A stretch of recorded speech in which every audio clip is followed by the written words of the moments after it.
जय हिंद स्टूडेंट्स। बच्चों, आज हम इस टीएलएम के माध्यम से सर्वनाम के बारे में जानेंगे। सर्वनाम किसे कहते हैं? संज्ञा के स्थान पर प्रयोग किए जाने वाले शब्द सर्वनाम होते हैं। जैसे अंशिका बाजार गई, सोहन ने खाना खाया। अब अंशिका, सोहन, इसमें क्या है बच्चों? संज्ञा शब्द है। अब इनकी जगह हमने किसका प्रयोग किया है वो देखिए। वह बाजार गई, उसने खाना खाया। तो अंशिका की जगह वह और सोहन की जगह हमने उसने का प्रयोग किया गया है। ये दोनों शब्द सर्वनाम हैं क्योंकि ये संज्ञा के स्थान पर प्रयोग किए गए हैं। बच्चों, आपको बताया गया था कि सर्वनाम के 6 भेद होते हैं। सबसे पहले हम बच्चों पुरुषवाचक सर्वनाम के बारे में जानेंगे कि पुरुषवाचक सर्वनाम किसे कहते हैं। जो सर्वनाम बोलने वाले, सुनने वाले और किसी अन्य व्यक्ति अथवा प्राणी का बोध कराते हैं उन्हें पुरुषवाचक सर्वनाम कहते हैं। जैसे मैं, तुम, वह आदि, ये सब क्या होते हैं? हमारे पुरुषवाचक सर्वनाम कहलाते हैं। उदाहरण देखिए बच्चों, मैं घर जा रहा हूँ, तुम सेब खा रहे हो। तो मैं और तुम क्या है? पुरुषवाचक सर्वनाम है। नेक्स्ट पार्ट है बच्चों निश्चयवाचक सर्वनाम। निश्चयवाचक सर्वनाम किसे कहते हैं?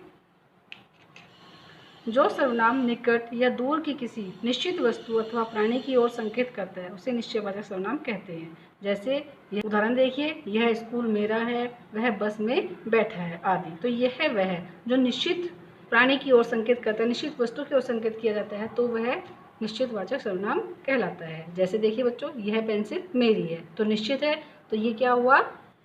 निश्चयवाचक सर्वनाम हुआ। नेक्स्ट है बच्चों अनिश्चयवाचक सर्वनाम।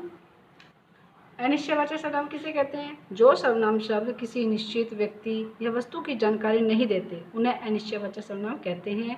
उदाहरण देखिए, मेज पर कुछ रखा है, दरवाजे पर कोई खड़ा है। तो देखिए बच्चों, यहाँ पर कुछ और कोई किसी भी निश्चित व्यक्ति या वस्तु की जानकारी हमें नहीं दे रहा है, इसलिए बच्चों जो कुछ और कोई हैं ये अनिश्चयवाचक सर्वनाम हैं। फोर्थ पार्ट है बच्चों उसका संबंधवाचक सर्वनाम। संबंधवाचक सर्वनाम किसे कहते हैं? जो सर्वनाम शब्द वाक्य के दूसरे सर्वनाम शब्दों से जुड़े होते हैं उन्हें संबंधवाचक सर्वनाम कहते हैं। जैसे उदाहरण देखिए, जिसकी लाठी उसकी भैंस, यही वह आदमी है जिसने चोरी की है। तो बच्चों इसके सबसे ज़्यादा उदाहरण क्या होते हैं? जिसकी, उसकी, ऐसा, वैसा, यही, वही, ये सब क्या है? संबंधवाचक सर्वनाम के उदाहरण हैं। फिफ्थ पार्ट है बच्चों इसका प्रश्नवाचक सर्वनाम। जिन सर्वनाम शब्दों का प्रयोग प्रश्न पूछने के लिए किया जाता है उन्हें प्रश्नवाचक सर्वनाम कहते हैं। जैसे उदाहरण देखिए, तुम कौन हो, वह क्या खा रहा है। तो ये बच्चों क्या है? कौन और क्या, ये सब क्या है? प्रश्नवाचक सर्वनाम है क्योंकि बच्चों इन सर्वनाम शब्दों से के द्वारा प्रश्न पूछा जा रहा है। सिक्स पार्ट है बच्चों निजवाचक सर्वनाम। निजवाचक सर्वनाम किसे कहते हैं?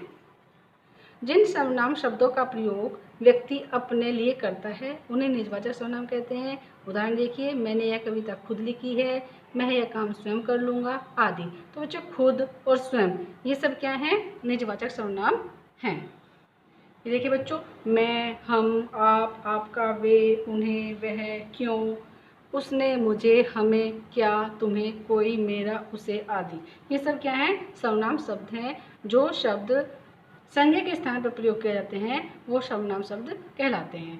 आई होप बच्चों आपको इस टीएलएम के माध्यम से सर्वनाम किसे कहते हैं और सर्वनाम के कितने भेद हैं ये अच्छे से समझ में आ गया होगा।